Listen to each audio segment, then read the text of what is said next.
Ladies and gentlemen, welcome to Rooster AM. It's Ryan Nelson. We are broadcasting out of the Cole building today. Today we got a guest who's proving that success isn't just about making money, it's about making a difference. Christopher Cole is a real estate investor, entrepreneur, businessman who's built an impressive career while continuing to invest in the community. From revitalizing properties to creating opportunities for others, he is someone who's always looking ahead.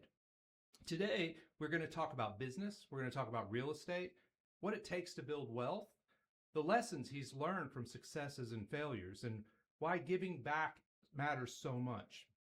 And right now, I just want to say personally, thank you because I am broadcasting out of the Cole building today because of his generosity and care for Enid and Enid people to be seen and recognized. And that's what this podcast does. Christopher, welcome to the show today. How are you doing? Good. Thanks for I'm going to start you off with something easy, a real easy question. All right. And you just go ahead and you take it any direction you want to. So much of downtown you purchased here recently. You have some really good buildings here. Is there any place downtown where you feel like you have to ask permission to park? No, I pretty pretty much have downtown covered parking wise. Oh, that's awesome. Well, I'm going to jump back in time real quick because there's everyone has a starting point in life, and where everything began. And I don't know if this is where it really began or if it was earlier, but you were in the Navy, Mhm. and out of the Navy, you started doing the real estate After the Navy. after the Navy. Mhm. I was actually an electrician, in between that, a master electrician. I did Really electrical contracting. Yeah. awesome. So you were a Yeah. blue collar worker for a hmm while. What made you pick Enid? Um, I came to Enid because I was in between a government job that I was thinking I wanted, and I had a buddy that lived in Enid. He just purchased a house, and I felt like it was a good time for me to hang out with him and while I was in transition for that other job. And you were here, and Yeah, you were here for that yeah, purpose. yeah, And were you just looking around and thinking, man, this is a place where I could really invest? yeah. Not until the job thing kind of didn't work out. Um, but once I actually got some investment here, I kind of looked at the numbers and said, Enid's a great place to invest. And I've been here for about 5 years, so I've only really been investing in a larger way in the last 2 years. I think my company is exactly 25 months old now. Um, but before I did this in a bigger way, I had 3 or 4 properties myself, just casual buying, nothing crazy. Uh, And then before I ballooned it. So and then boom, you just took off. So in yeah, 25 yeah. months, you've went hmm from an electrical, uh, The first yeah, day that I decided to do this in a big way, we purchased 8 houses. That was day one, and these were all East Side houses. We spent, well, I guess I shouldn't say how much we spent, but we spent 6 figures collecting 8 houses, and then we just sort of decided that we were going to start pouring millions into Enid. So that's what we've done. don't you have a book? Yeah, I wrote a book. Um, I've took a lot out of the book Right. for reasons because I'm still in this business. I don't want to give away everything, but Mhm. I did write a book that has the fundamentals of how to make $1 million, doing what I do within a year, um, with essentially no investment. So What about starting money? 15,000 is what it would take to That's it. start. hmm Hmm. And the book details how to do all of that. The $15,000 house is the name of the book. I didn't. Wow. Yeah, So you started off with 15,000, and where are you at I today? started off with 10. 10. Yeah, I started off with 10. 10,000 was the first investment. I sold my house in Florida whenever I was transitioning out, uh, and I took it was about 80 grand. I took 10,000 of that and put it into a owner finance deal on a quadplex. And again, owner financing is another thing I didn't talk about in the book, but um, owner financing is a huge tool to get, you know, bypass the banks and just go straight to getting something yourself. Mm. It's called owner financing or seller financing. So I started with the 10,000, got this duplex or this quadplex that wasn't rented. Needed a little bit of work, and I brought it up to a rentable standard and started renting them out. It was 4 times the amount that the rent or that the mortgage was.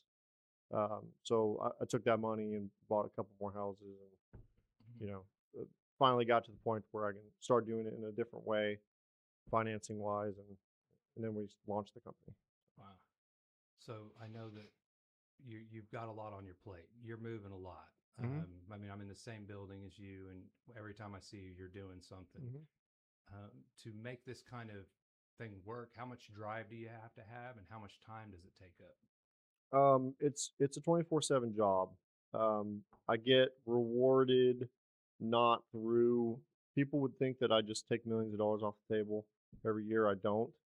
I take a, a very small fraction Mm. of the money that my company makes in equity gains or revenue from rents. I take a very, very, very small. I only take basically what I spend. Mm. I don't stack money into a savings account. I don't do that. That's just not what I do. Um, So you're so constantly pouring back into I'm it. constantly pouring money back in. Um, I never take more. I don't live excessively. I live here in Enid. I don't have like a second house in California or nothing like that. Mm. Um, and I only take what I need.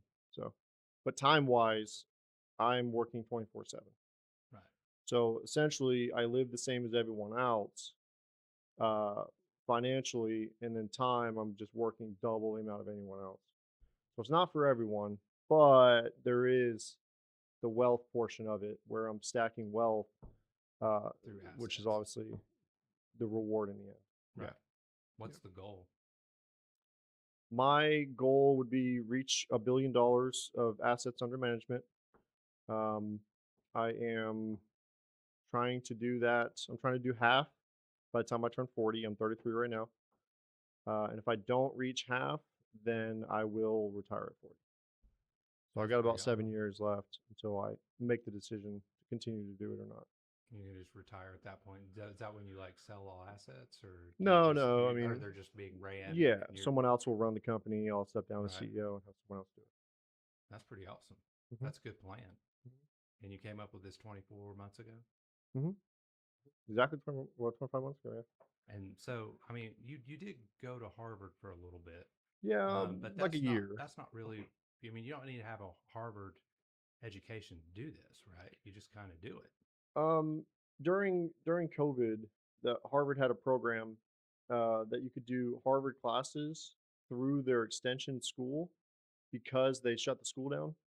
So I took advantage of that. So I was able to take Harvard, like real Harvard classes, not these extension ones. So I signed up through extension and I took the Harvard Business School classes. Mm-hmm. And you only had to be in Harvard for 3 months out of the year. So and then I took one class that I was able to bypass that requirement too. So I was able to get a little bit of my Harvard time in, but I didn't. I I maybe contract law helped me, but I don't think that I learned much from Harvard that actually is being used today running this business. Right. So This is just a business where you got to have a lot of guts, mhm. take some serious risks, and that's what I think a lot of people miss. That they think people who make money don't have any skin in the game. You put everything in I it, have a ton of skin in the game, right? ton of skin in the game, millions and millions of dollars that I could just simply take out of Enid and go retire as is just right now. Mm. But I keep it here, and I'm trying to put it in places that if I build up specific blocks or parts of like downtown, Mm-hmm. if I continue to put millions of dollars into downtown, eventually downtown will be a place where people are actually walking around, shopping, eating, and it's more like a downtown that it's what it's supposed to look like. Yeah, not dead. Yeah, Yeah. right now our downtown is pretty rough. The Broadway Tower is a big project for downtown. So when I bring the Broadway Tower up, and we're looking at December, we're shooting for December. We just got the windows in 2 days ago. That was a nightmare. That took 2 months to get those windows sent over from China. Um, so we got the windows, and that's going to be huge for the building. It's going to make that building look a lot better. It's really the only Yeah. thing that makes a building look bad is the Windows. windows. Yeah. Yeah. Especially the bottom floor. Those old doors. I replaced all that stuff. Mm. That entire block, actually. I did more than just the tower. I also replaced all the glass for the rest of the block, Mhm. all the way over to, and then I also replaced the glass here for the Cole building for the bottom floor. So Right. I have that being done too. See, that's awesome. Like you are making the downtown look better. Hmm. I know there's an end game where you're wanting to make money. Nobody does anything for free. I Hmm. mean, I think that would be stupid for people to think that. Like, oh, he's down here and he's just giving all this stuff to the community. No, he's making money. It's But equity. but at the Yeah. same time, you are lifting Enid. You're Hmm. making us look good. Yeah, yeah, yeah. The Um, goal is to make the entire area look good. There's a lot of other business owners and mhm, property owners that will receive this gain as well. It's not just me. I don't own everything, right. you know. So my neighbors will get equity gains from this process. So, I'm actually kind of blown away that, and I don't know if this is politically correct or even if it's legal, but I can't believe you're not getting a big break down here because you're saving the government a lot of money, the local hmm. government. When I look at the east side, for instance, and you got those houses that are barely standing, that they're going to have to bulldoze, they're going to have Hmm. to remove, they're going to have to keep care of the lawn. I wonder what the lawn bill is for the government. I'm just curious. Um, but you're taking over that, you're fixing them Hmm. up, you're actually making them purposeful, and people Hmm. are renting them. Uh, that's like a service to the community. I mean, I know you're making money, but at the same time, it looks a lot better over there. And we actually need to do more on the east side, like the Hmm. local government. The streets are terrible, um, but People don't want to work on the east side. Um, there's it's not glamorous, you know. mm, Most of the investors that I talk to that are doing property investments, they want stuff on the west side. They feel like their money is more secure over there. They feel like there's some appreciation. Most people don't actually cash flow in their investments. I guess I'll break that down a little bit. Somebody goes and gets a loan on a property. The rent that they bring in essentially pays the mortgage, mm, and then they're just gaining whatever the appreciation is on the house. That's typical for West Side houses. $100 to $200 a month in profit, but that stuff, even if it's 500 a month, you got property taxes, you got expenses, you got property managers, you got all the headaches, the time that you're getting in your car. I mean, you might as well have gotten a job at McDonald's at that point, you right, know. So there's not a lot of cash flow in those west side houses. On the east side, there is some cash flow. It's not a very glamorous place to invest, but you're making, especially by the numbers, 10, 20, 30 houses at a time, mm, you'll start making money that allows you to continue to buy more houses, continue to do the construction on more houses. We absolutely spend 10 times more money purchasing houses than we do off of the cash flow off of those houses. We never really. I spend about 200,000 a month right now mm, in construction and salaries, and that's what we spend. We're not making that in rents. So that mm, gives you it is definitely a long-term equity investment. It's not making money like people would think. I'm just making a ton of money. It's right. no, it's not like that. So that's kind of like what that's a good answer to the question, what is it that wealthy people understand about money that regular people don't? Hmm. Because I think when they see millions of dollars, they automatically assume you're some fat cat from out of town rolling in, just kind of taking over. But that's Hmm. not it at all. No, no. Um, you're investing back into the community, and I see that on the east side. Was there anybody on or in your life that ever tried to kill your dream? Like, because I used to have dream killers all the time. You would say, I'm going to go do this. And they'd be like, oh, that's just stupid, man. Are you out of your mind? What are you thinking? Um, did you ever have people like that kind of, I'd hate to or, say it right now. It's the city of Enid, but yeah, I don't know if I should say that. But it's okay. I I'm mean, I'm running into some obstacles right now with the city of Enid. yeah. Not just for the Broadway Tower, but which they've been okay with Hmm. the Broadway Tower. I've been mostly happy with it. Permits took a little while on electrical. I think a lot of people think that I don't spend any money on the Broadway Tower since I've acquired it. We've always spent at least 600,000 or so since Mhm. I've acquired it. Um, that's not a small amount of money for a building that's been empty for 10 years. Yeah. People think that I'm just sitting on my hands on that thing because the windows weren't done. It took 2 months to get the windows first of all, but everything that's happened with the Broadway Tower has been interior. You a lot of people think the Broadway Tower should be demoed because they don't understand the bricks. All the bricks that are on the Broadway Tower are just facade. They're fake. I mean, Mhm. they're real bricks, but they don't do anything for the structure. Right. They keep wind out. They keep the elements out. The Broadway Tower is built. It's sandwiched concrete in layers with posts that run through the building. There's actually a lot of photos of the Broadway Tower before the exterior bricks were put on. That is the structure of the Broadway Tower. There's no wood. So if you took all the bricks off of the Broadway Tower, you would see sandwiched concrete, held together by posts. Just that's what the whole structure is. Mm. So the people that say it needs to get demoed, they don't really understand how they built. Just like this building is, this is the same way. This building, how they built buildings back then. That building's not. It's not going anywhere. It absolutely deserved someone to buy it Mhm. and to put $2 to $3 million into it to make it back into a building that's being used. And My that's question what we're is, doing. how much would it cost to demo it? I don't know that. Like if you had to actually get it removed, Mhm. Well, sometimes I think the city wanted that in the beginning. I don't know. but I don't think they Um, know how much it would really cost them. I don't know how they would do it because you got Mason Insurance, next to it. You got those buildings that are touching it, which I guess was all owned by me. So I guess I could have just. And then you've got, yeah, I guess it's just that insurance company that would have been. But there's other buildings too. They got the people that sew. Mhm. I don't remember the name of that one. It's like the arts and crafts room that's there. Yeah. And then you got one other business over there. What's the plan though when you get it all? What's going to be in the broad? What's your idea? Like, is it a business center? Is it going to be No, I mean commerce the or? bottom floor is going to be commercial retail spaces, and we've got 2 restaurants going in there. As of right now, we're thinking sandwich shop for the front restaurant, and in the back restaurant, we're thinking sports bar.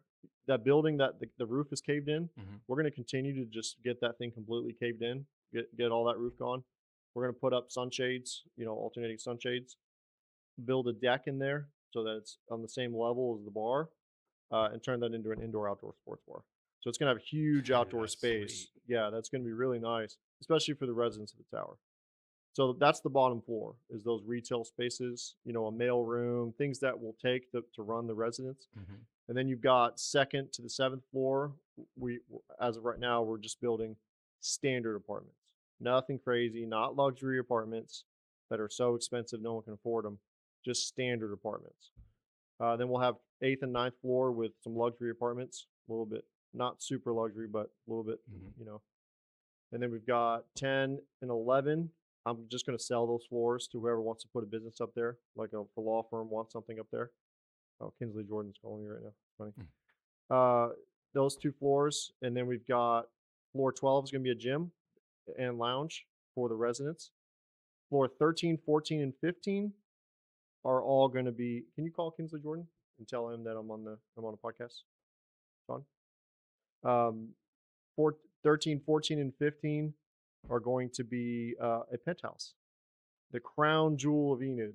We're going to spend like $1 million on the interior of this thing, and it's going to be 5 bedroom, 5 bath, movie theater, 2 balconies, uh, little pool table, bar area, and 2 kitchens, and it's gonna be really nice. Like there won't be a nicer residence to live, and it really has an Who's going amazing to be view. living there? Me until someone buys it, I guess. Oh man, I thought you were going to be generous like this room. You were like, Yeah, hey, just Ryan, you can just go ahead and take it. on the weekends you can. I may Airbnb it. I don't know. We'll Hey, see, but when you're gone out of town, I'll go up there and take care of it for you. yeah, there you go. House sitting. Chloe and Yeah, I'll make sure that no one goes in there, and we'll yeah, clean up after ourselves. yeah. That's pretty awesome. Is there any time throughout this process, because you've got a lot of wins under your belt, a lot of Mhm. wins? There's some stupid things that happen. Like I and the way we met was odd because I didn't even know who you were when I came in the door. I just kind of sat down. I kind of was like, man, this is really crazy what people are doing Mm-hmm. online. And it, it was such a simple answer they were complaining about lawns. Mm-hmm. And then we look at it and they don't know what's going on behind the scenes. You own the lawn company, I think, that Mm-hmm. cuts it. And it had rained for 6 days. You Mm-hmm. can't go out and cut lawns that are wet and soggy, yet they still found a way to complain. Well, Um, that lawn, that video, that specific incident,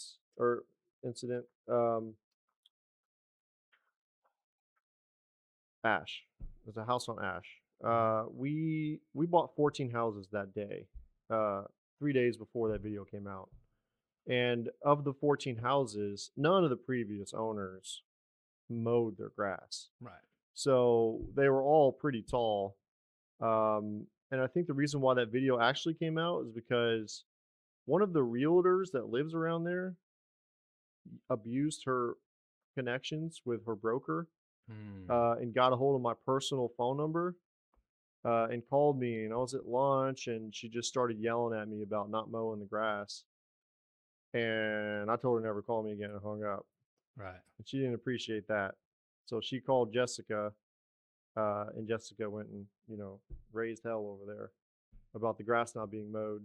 But again, we have a ton of lawns and Yeah. properties, and these were new. And this is a 3 day. We're talking 3 days. Right. You The were only grass was owner for wet. 3 years, Three three days, days. yeah. And Yeah. I was only owner technically for 2 days because it takes them time to record the deed. And it was rained on the 2 days that Mhm. that was happening. Yeah. So, So it's not like it wasn't gonna get done. yeah. Um, Because I went around and saw some of your other properties, and they all look pretty dang good. mhm, mhm, Like, I think it's really odd that they found the one place where they could mhm. come after you. People, It's like, people don't. It's just it's a mhm, lot more work than you'd think to try to maintain my properties. Like right. we employ uh, a ton of people now indirectly. I started doing indirect employment, because of the way that things are kind of shifting. It's just easier to get flat rates and sort of trying to budget everything and Hmm. trying to get people, honest people that are not just, we kind of ballooned to a point where we had a ton of people on the clock just constantly that weren't really working. Right. So we had to do like a flat rate thing, especially for our construction department. Yeah. Our construction department, we were going through a ton of money. I didn't feel like anything was actually getting done. So now we've got estimators, and we're shifting towards accelerating because some of those comments were right. Maybe I took a little bit on too fast. Hmm. At the time that was on, I think we had like 30 projects, and maybe I took a little bit on. So we're dwindled down. I think we're down to like 22 projects right now. Um, so So there you I go, took it though. under advisement. I mean, Yeah. some of the negative stuff, but what I will say about the negative stuff, I would say 95% of it's just BS. So if whatever people have heard about me, it's 95% of it's BS. So I would be very careful, without actually hearing it from the horse's mouth or someone that's within my inner circle, Hmm. that knows who I am. So the question is, I mean, the answer is this to anybody watching: if you have a problem, or you think there's a problem, or you've heard something, you should come to Cole. Hmm. You shouldn't just assume and start saying things because, yeah, it's crazy. Some people say some insane things. We can't go over them, but it's unfair, Hmm. because you're out here working your tail off, Yeah. and they look at it and say, "Oh, this guy, look at this guy." You've been nothing but generous to me and the people that I've seen, and you had nothing to gain. You had zero to gain from helping me at all, and you did anyway. And that is, I call that loving people where they are. You didn't know what I could do, anything, and you Hmm. were like, "Here you go. Just I got it right here for you, man. Go down there and do it." Yeah. And you were Anytime. and you were so- and you Yeah. were going to support the church. There's so much you were going to do that Hmm. people didn't know about. And then I can see how when people start acting this way, all of a sudden you start thinking, why am I helping so many people if all they're going to do is hate on me? I mean, that's kind of how I would feel. Hmm. Actually, that's exactly how I felt. Um, because you had some issues before. yeah, I Yeah. had the same issue when I made music. People were Hmm. saying things that just weren't true. When I started the podcast, even when I was a pastor, that's what's crazy. dude, you think investing's Yeah, hard? yep, Go be yep. a pastor. Like things said about you that they'll take something and amplify it. Mm. And it's not even, and it's not even true. I mean, there's some truth, but it's not true. Like what people say, it's crazy. Um, but I think it's really cool how you've responded, because you could have went on and just started destroying people. I used to get online and engage, and my CFO is he's in a much older guy, more in tune with um, that side of the business, I guess I would say. He's told me to just not engage anymore. I used to really correct people, Hmm. but I didn't think that was really getting anywhere because the stuff still comes out anyways. Yeah. And most lies have foundation in truth, Hmm. but in these cases, they're just completely fabricated. It's almost as if someone is doing it on purpose, and thinking about what could be damaging, Hmm. to this person, and then this sounds good, it sounds believable, let's put it out. And I don't want to justify every single thing. But what I Right. will say is, um, unlike all the other landlords in town, Hmm. I'm not hard to find. The Cole Building. You type that into Google Maps. That's my office, 9 to 5, Monday through Friday. I'm in. It's an unlocked building. It's open. You can come ask me. If you think I've done something egregious, just come and talk to me. I have an Yeah. office here. Hmm. It's not that hard to find me. I'm not some California investor that owns a tract of homes. Like, I'm right here in Enid. I live here in Enid. Hmm. I'm not that hard to find. So Yeah. Well, I thought your response was great. It was no response. You just mhm. kind of let it go, and I was like, "That's the way to handle." It. And then, Now I'm trying not to read them. Is what yeah, yeah, that's the yeah. next step, is to not read the stuff, because some of it's really funny stuff, like cartel. Like, I'm so white. I don't understand why anyone would think I'm cartel. Like, uh, I've heard some crazy yeah, stuff. yeah. So Well, the internet guide to happiness is do not read the comments. That's what I've been told, yeah. and so I stopped reading the comments and I just start blocking people. Hmm. Whenever you what was the biggest um, project that you've taken on? Is probably the Broadway It's Broadway building. Town. Before that, This one, Cole Building. oh, this one right here. Yeah, Cole Building was it was the fourth and fifth floor. 20 to 25 years ago, they were donated to Enid Symphony, and at the time, they were really big supporters. The prior owners, really big supporters of the symphony, and they gave them these 2 floors, and they took a ton of money and raised a bunch. I mean, Doug Newell did all this. Great guy. Raised money from the city and from other people. I'm not sure from the city, actually. I'll take that back, because I'm not Mm. exactly happy with the city, but they raised a bunch of money. They put it in the floors, and they actually, so now the symphony owns the fourth, fifth floor. So when we bought the building, we that was one of the things that we Agreed on. had to agree on. Mm. And part of that is, we didn't have elevators that were certified. The air conditioning didn't work for the building. The heater didn't work for the building. The building was empty for 5 years. There was a ton of stuff that from day one, we had this massive building, that we had to get, back up and going. So we fixed the AC, the heater. We did all of those things. We spent a ton of money getting this building going. We rented out half of it to Brighter Days. The other half of it, from the first floor, the other half of it's, we're looking at a potential law firm to go in there, which is where my offices are currently. And then the whole second floor, I guess you'll hear here first. Regis is on that second floor. We're gonna have a ribbon cutting sometime next month. Um, so there you go. You got a There little, you go. yeah. There's a That's the first time freebie. I've ever said that. Regis is going to be on the second floor, and then the third floor we've got some office space that we could do build to suit. If somebody wants Like a massive like office, real estate agents, insurance agents, things like that. or attorneys. Yeah, Yeah. You have insurance already on the first yeah. We floor, do right? have Yeah. Ron Manning down there. Yeah. Hometown insurance. Good dude, Ron Hmm. Manning. Ron Manning's great.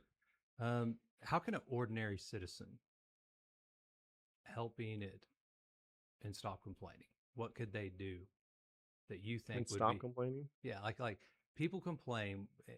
You're going to have the complainers. Any level of success that you ever have is going to bring criticism. It doesn't matter Mm. where you're at in the world. You do something well, someone else will try to burn it down. It, I don't know why, but that's been human nature from the beginning of time. Don't worry about those people. There's a lot of other people. What could they do to actually help the community right now that you see? Because you're seeing it from a different perspective. I mean, you're trying to revitalize the downtown. I do have something coming up in January. I I don't know that I'm necessarily. I could put out a little bit of information right now about it, but we have opportunity zones here in Enid. I'm trying to make sure, and that's probably why Kinsley Jordan was calling me, that we get all three of our opportunity zones again. So if we get that, then I'm going to start an opportunity zone fund, and everyday people that are here in Enid, as long as it's $5,000 or more, Mhm. They could invest their money with me, and that money mandated by state law or federal law. 95% of that money has to go into those opportunity zones, and we would purchase houses in those zones that are dilapidated, Mhm. revitalize them, and basically start building block by block the east side back up. So their money would go into the east side to raise the values of the houses on the east side. Plus, they'd get the rental income from it. Mhm. So as a whole, the community could come together, even if it's $5,000 at a time, put their money into something that's given them, let's say, a 9% annual return. Plus, if they hold the money for 10 years, it which this is another little thing. You can't put money into an opportunity zone fund that doesn't have a tax bill and get a tax incentive. But if you sell a house, let's say someone in town has a house or has a business they want to sell, or some stock gains that they finally want to get, their Mhm. tax bill, they can give us that money, and for the next 5 years, they can defer that tax bill. At the 5 year mark, it'll be a 10% less discount. They'll get 10% off. They'll pay that tax bill, and they can hold that money with me for another 25 years. And every penny that money, all the profits over the next 25 years, will be completely tax free. So that's what an opportunity zone does.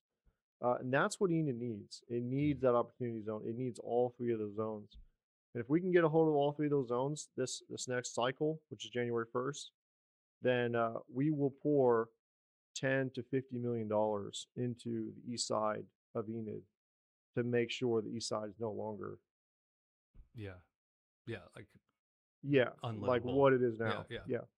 Um, there are people out there that live everyday lives. They're just sitting at home, and one year your property tax is 200, and then Mm, it goes up to 400. And next thing you know, you got someone who's on a fixed income and like an elderly, and it just kind of prices them out of their home. mhm. Why is Enid the highest tax rate? And isn't it the highest in Oklahoma right I don't now? know about property taxes, but it's pretty high on sales tax. Hmm. I'm trying to avoid talking negatively about the city because I feel like they're doing what they need to do, what they feel like they need to do, but I'm not uh, I'm not 100% happy with them right now. That's okay. Uh, Well, I'm not trying to Well, trash I'm them just either. telling Yeah. you, the city is what's dictating our sales tax. So that's the city. The Hmm. city is hiking sales tax. So they're the ones to blame for that. And I get it. All these projects come up, and they're profitable long term, but that's what your sales tax goes to is Hmm. those projects. Anytime that there's big capital projects like that, they hike the sales tax, and the sales tax pays it. Same thing with the hotel tax. They say that it's not going to cost any of the residents here. I mean, I get hotels here. I have investors come to town. I'm paying more money. I'm a resident here, so Hmm. uh, taxes it's costing someone something somewhere. So Right. maybe less money that someone would spend, et cetera, et cetera. Oh yeah, Here in the town. because if you pay more as an outsider coming in, Hmm. that's one less meal you might not go to, and that's one meal lost Hmm. at a restaurant. And you do that every week. But That's a lot of meals. potentially, Yeah. potentially, right? I Yeah. mean, There's a I, trickle effect on any it's tax. like a small percentage, and I get Hmm. their argument. It's maybe like 5% of the people it's good that will notice it, but Hmm. 5% is enough, right? I Yeah. mean, it's money. There is money coming off the table, so And the reason they're doing that, they say, is to go back into. that one was convention center. Yeah, they wanted to do the air conditioning or whatever at the convention center. Right. Yeah, So here's my proposal. The city should have been thinking about this years in advance. the Not, city shouldn't be involved in something that's yeah. Well, that's a true. capitalist Yeah. adventure on any of these other things. I mean, I'm a straight up libertarian. I don't believe there should be any taxes. Like that's, I mean, that's it. So like, I'm not speaking ill of the government. I like the idea of flat tax. Flat Like tax. I like the flat tax idea, and I wouldn't be against sales tax if sales tax was the means of taxation, and Mhm. we got rid of capital gains and we got rid of federal taxes, federal income taxes. Yeah. Just completely get rid of that whole thing and then raise our sales tax to 20%. I would rather have that than this very complex system Well, and if you do that, the wealthy are going to be paying more into the tax system anyway. because they consume. Yeah, they'll The consume the ones that most. are the ones that are done with uh, building wealth will consume a ton. Hmm. They'll pay a lot of money in taxes. How much do you care about keeping like the historical value of these buildings? So that's another little bureaucracy that happens around here. I I have my own like ethos when it comes to it. I don't really care what their guidelines are because Hmm. every time I come to the table and say I'm going to do this, if you guys do this, they don't do nothing for me. I have no tax incentive. This is another one of these little rumors that goes around. Somebody somewhere is paying me. Someone's giving me some sort of kickback. Someone's giving me a tax break. Someone's giving me some. They ain't giving me nothing. I haven't Mm. received a penny from anyone. Right. In fact, I don't even have a single investor here in Enid. There's not a single penny that's in my stuff for anyone that lives here in Enid at all. So no one gains here from it. Yeah. No one at Mm. all has given me any kind of kickback. The reason why I say that about the historical stuff, if you meet historical standards, you'll get a tax incentive. And those historical standards, let's say for the Broadway Tower, we'll start with that one. They wanted me to have windows that opened, not like opened in a smart way, that opened to Hmm. where someone could jump out of the window. And I was like, no, no, no, I'm okay. Keep your tax incentive. I'm Hmm. going to put sealed windows on a building in a town. We just had someone jump off a bridge. Yeah. Like, I'm okay with just having sealed windows. I don't need the windows to open. I don't want the windows to open.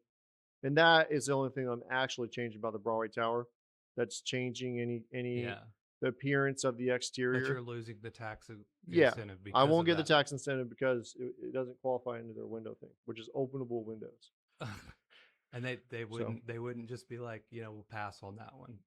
no, it's That not was. even them that makes the decision. It's Oh, someone really? in the state, historical Oh. societies and stuff. Oh But man. and in the coal building too. I mean, it's just I'm okay just not taking. I've gotten to the point where I no longer ask for grants. I don't ask for. I just don't do it. I Hmm. won't apply for it. The fire sprinkler grants. I just won't do it. Like I don't want anyone thinking that they have some sort of. Oh well, we did this for him. This $50,000. Like 50,000. Like that's Yeah. nothing compared to the projects that we do. I'm okay. I won't beg for it. Yeah. Keep your They can 50. keep it. Yeah. They can keep it. Yeah. That's smart anyway. Yeah. Then you don't owe anybody. I don't owe anyone anything. Yeah. That's right. I had a question here. I'm trying to find it. It was a good one. Oh yeah, out of all the stuff that you've done outside of the Broadway Tower, it would probably be this building. I don't know. It might be the East Side Revital. What is the thing that you're most proudest of? I really like the coal building. That's why I named it the coal building. I really really like this building. I think it's a beautiful building.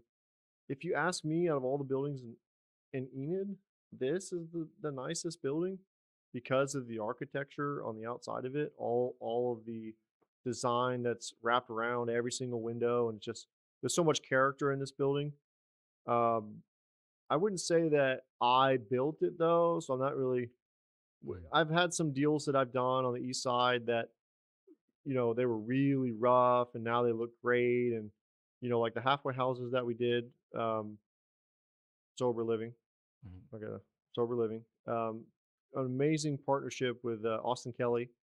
Um, he he does his halfway houses, and we help him out. He's an excellent tenant.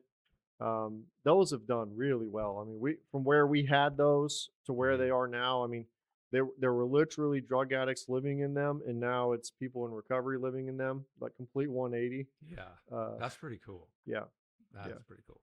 What's the biggest misconception about you? I mean, not outside of the room. I mean, the rumors are just not true, but yeah. when people look at you, they probably have this like idea of who you are. What do you think the biggest misconception is? Mm, Like innocent, not like someone just being, yeah. I'm 33. I think probably uh, family money. People probably think I have family money. I think a lot of people probably think I have family money. And they don't. They don't. they don't realize Most you most of my came from the peers are bottom. most of my Yeah. peers are 60, 70, 80 years old. Mhm. That are doing stuff like this. So I would say that would be the biggest thing is that I have some dad, some benefactor dad or something somewhere that's feeding me money. I think that's probably Yeah, that's not true. I actually yeah. heard that. When the person was very innocent, but they were like, yeah, yeah. I mean, he gets all his money from his dad, and Really, I was like, that's not true. I hate to. I'm not trying to like upset my dad or anything, but he's a general manager of Perkins, so it's like a pie store, Yeah, you know. he just has a good job, like a Yeah, really yeah. good He's job. he's Yeah, just a normal guy. yeah. He's not. So He. obviously that would be, that's just a case. That's an example right there of like So the most something that you've heard yeah. about me that's just like just completely false. So the most your dad could really help you with right now is maybe giving you $5, $10 because I mean he's got a real job. I mean he's not. It's not like he's like, hey son, here's another 100 million. Go out I and don't think revitalize. I'd have to think if I've ever actually borrowed money from my dad, even once. Dang, have I ever actually borrowed money from my dad? That's a good question. I really don't think I've ever borrowed a single penny from my dad my whole life. If I had to, Wow. yeah, even because I joined the Navy when I was 18. So Yeah. yeah, How was the Navy? the Navy sucked. Really? I mean, are you proud of your service? I did 6 years. I did 6 in the Army, and I'll tell you what, it was like, ugh, like I was ready I'm to get out. proud of what I did, but I would never do it again. Yeah, never. Yeah. Yeah, I'd never do it again. I have a respect for people who do it for a career because Mhm. I just don't know how you can do that. Yeah, long term. My buddy over there, he did 22 years. Woo. So In what? Navy. I served with him. Maybe. Oh, you did? Yeah, Oh, so so how's he play into? Enid. Yeah. Well, he bought a house here in Enid, and then I moved here to help him out with his Oh, stuff. so And he's the one that. while I So was in transition for the government job, and then the government job wanted me to get a COVID vaccine, and I was like, I don't know about that. Oh my So goodness. you know, Yeah. I think I got in a little trouble. Um, I was known as the apples guy because I was the one that went down to the city when they were talking about the vaccine and wearing masks.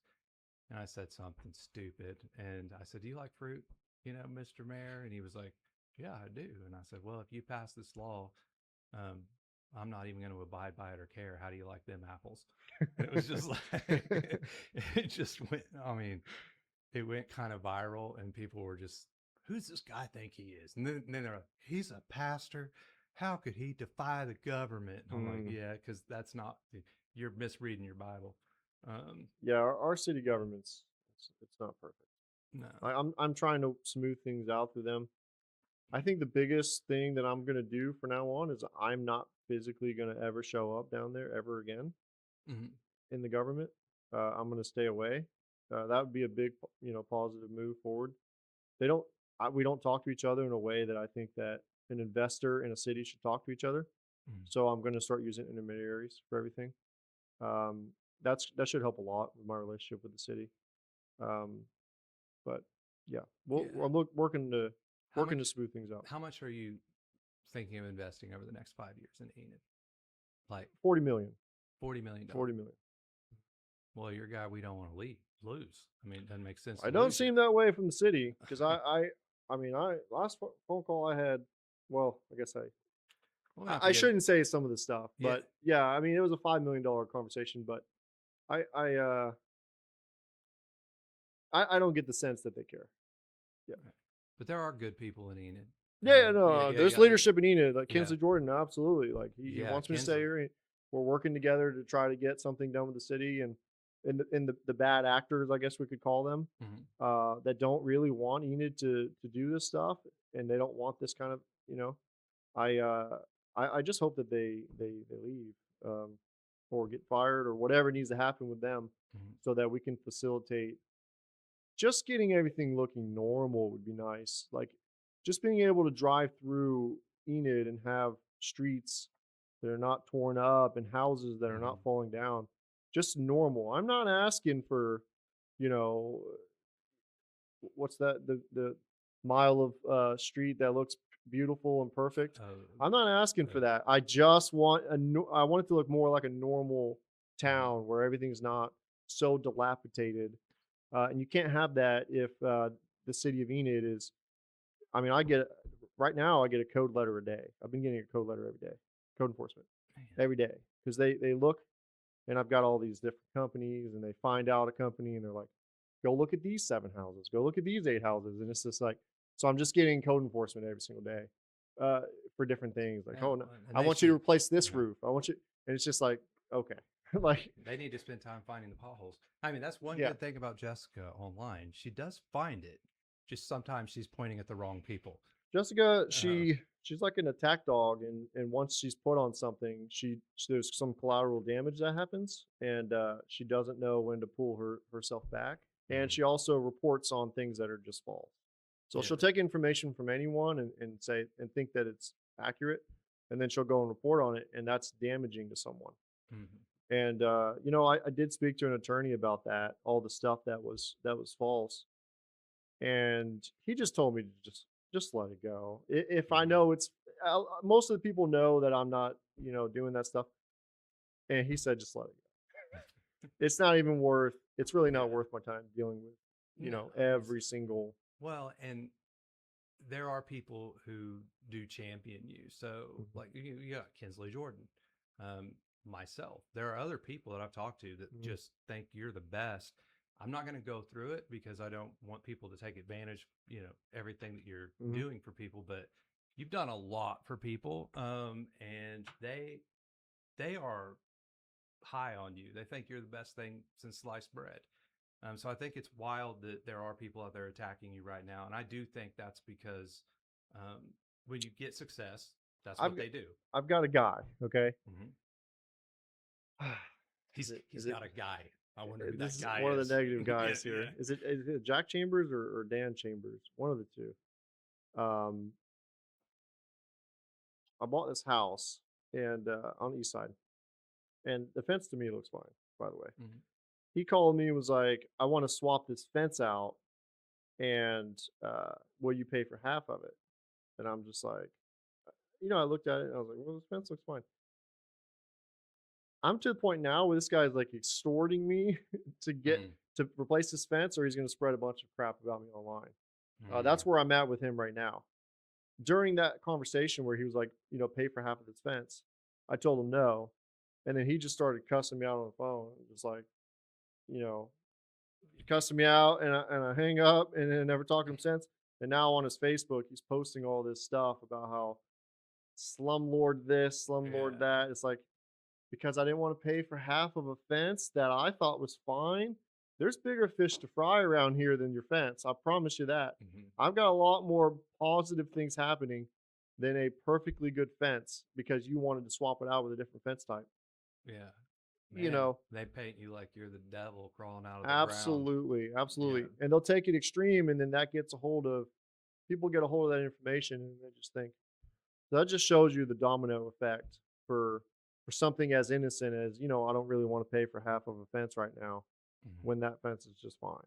You know, I got a couple questions, then we'll kind of wrap up because I know you're a busy man. Was there a moment where you started investing where you got a little nervous and you're like, man, I'm not sure about this one, but you went for it anyway? Or Well, did you ever have a moment where you're kind of shaking when you were signing the contract? not really. Honestly, I know you were saying earlier if I've ever made a mistake. In this business and the entire time that I've done it, I've made one mistake. I bought a house at a tax auction, and the next day it was gone. The city came and demoed it Mm, after you purchased it. after I purchased it, and there was nothing but a dumpster there. That was a mistake that I made, and I'm rectifying it now through another clever way. But they put a $9,000 lien on it after that. So not only did they destroy the house, they also put a $9,000 lien on it because they paid to have it demoed. So, Now you have to pay that demo? well, they put a lien on the thing. They put a lien on the property. So Mm. that was one of the mistakes that I made. To answer your question, What'd you learn from it? I probably need to make sure. I want to go look at the doors and Yeah. see if there's any like demolition orders. Yeah. Uh, That's and then funny. talk to the city about, hey, what are you guys tearing any houses down tomorrow? In the next Yeah. 3 days, and which ones are they? That would be nice to know. A little ahead of time. Yeah, Yeah. yeah. That's awesome. Um, so, but as far as getting into a project where I was nervous, the Broadway Tower is definitely a big project. I've done enough and I know enough about the stuff to know that it's not what people think it is online. I mean, I got Mhm. people online that think it costs $1 million an elevator. That's going to cost $2 million to replace 2 elevators. Yeah. Seriously, people think Yeah. that.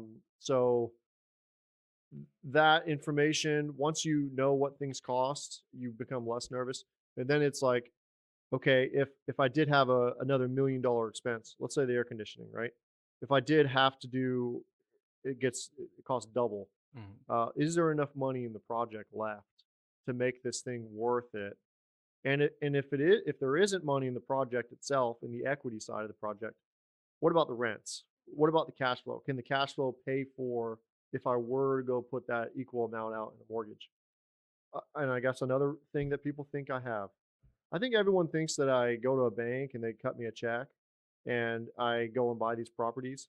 Well, I have zero mortgages. Okay. I don't have a single bank, especially not in this town, because I've tried working with some banks in town.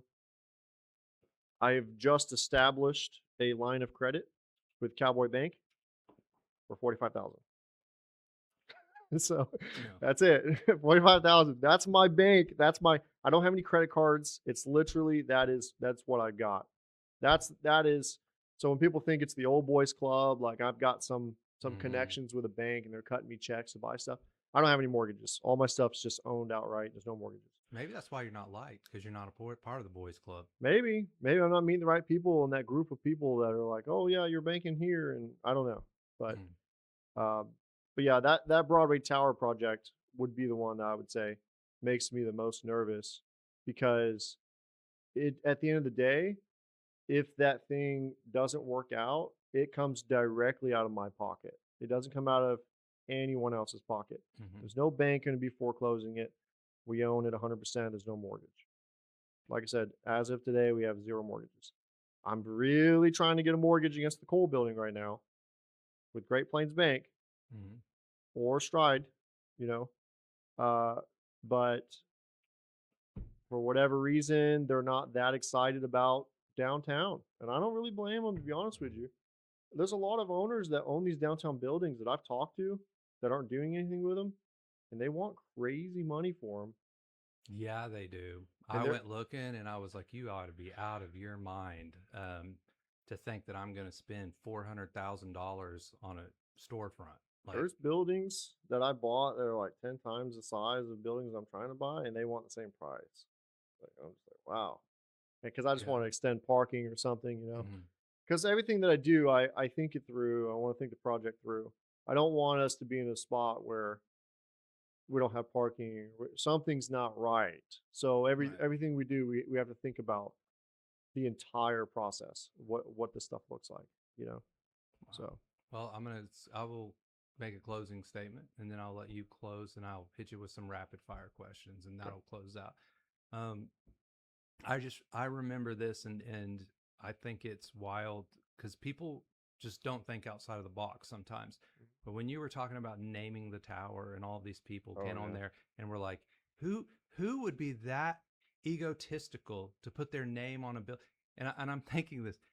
I don't think you were looking at a person. I think it would be a business that would have the biggest billboard in town, Hmm. and it's going to be on the biggest building, and it will be known by that name. That's great Hmm. advertising. I think people just misunderstood that because people were, who would possibly pay? Every building that is a famous building was paid. The Stride Center, the Staples Arena, Hmm. you know, all of these different places. So if I bought it tomorrow, I could call it Rooster AM Tower. Hmm. For $20,001. So Wow. I guess I can cover that a little bit. Um, Yeah. I didn't say this in the post, but Hmm. one of the main reasons why I decided to rename the tower was there's a lot of news from when the bricks fell on the back of the tower. And again, people have no idea how this thing's constructed. They don't understand it. So they just think that the bricks hold the building together. And it's going to come falling And it's going to down. come Yeah. falling down. That's right. And then it's going to topple the building. So if and today we can go and remove every single brick from the building, and the tower is going to be there just Right. fine because it has nothing to do with the structure. Either way, there was a lot of news stories. The businesses were shut down. I would think that I only want positive news about the tower out. Hmm. I finished the tower. By the way, we're gonna have you're gonna see people down there rappelling off of this tower, looking at every single one of those bricks to make sure that doesn't happen again. So you guys will see that in the next few weeks, um, because we're gonna maintain those bricks. We do want to keep the bricks. Hmm. I like the look of the building with the new windows. They look great. Yeah. So, but we're gonna have people rappelling it, and we're gonna have that inspected like every 6 months. Like we're gonna continue to inspect those bricks so that we can keep that original facade. But either way, so I wanted to rename it something that gives it a new name, a new website. Someone Googles it, especially someone out of town that wants a penthouse or wants an apartment or Hmm. wants a condo. They're not going to be seeing all this negative history on this building and say, I want nothing to do with that building. Yeah. I don't want to stay in that Yeah, building. It yeah, could like fall down tomorrow. yeah, Yeah. exactly. And it was just a lot of false news back then about the buildings being unsafe. And by the time a structural engineer looked at it, all the tenants were out already. Hmm. Because when the structural engineer looked at it and said, no, this is all facade, it was already too late. The damage was done. Right. That man was basically bankrupt over that. So the city really screwed, they really screwed him.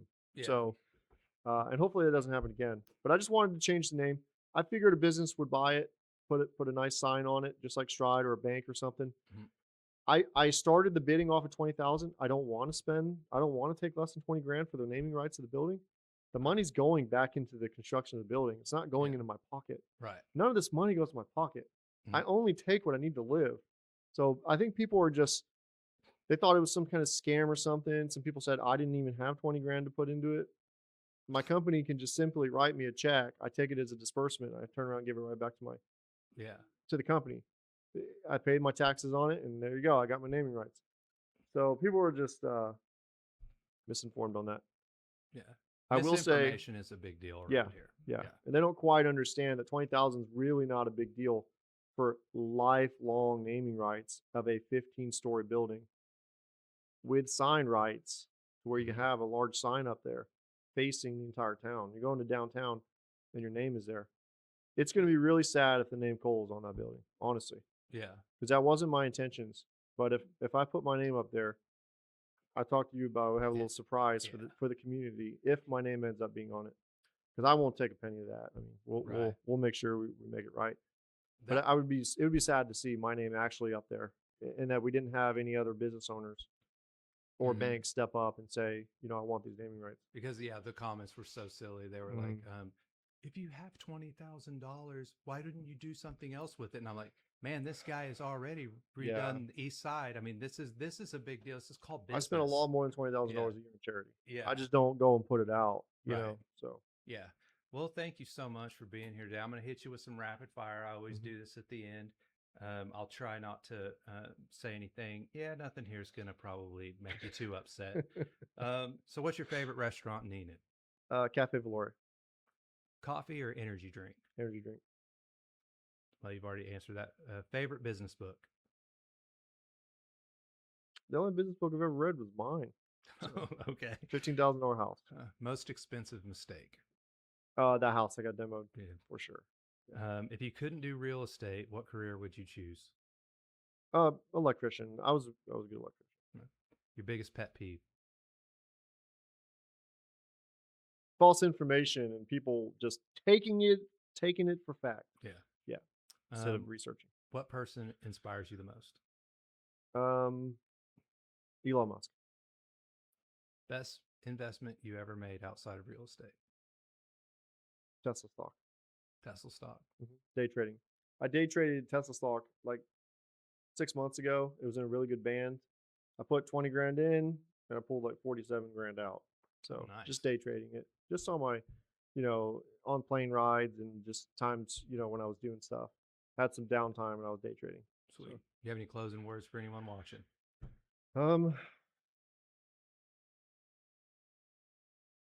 I think people should have some patience with the Broadway Tower. It's not a quick project, but we are doing it. I feel like quicker than anyone else will do it because we're spending a ton of money that people don't know about on it, and it's going to be really nice when it's done. Like people are going to be very impressed that the inside of this building. There's a lot of people that think that it's only one bathroom every other floor.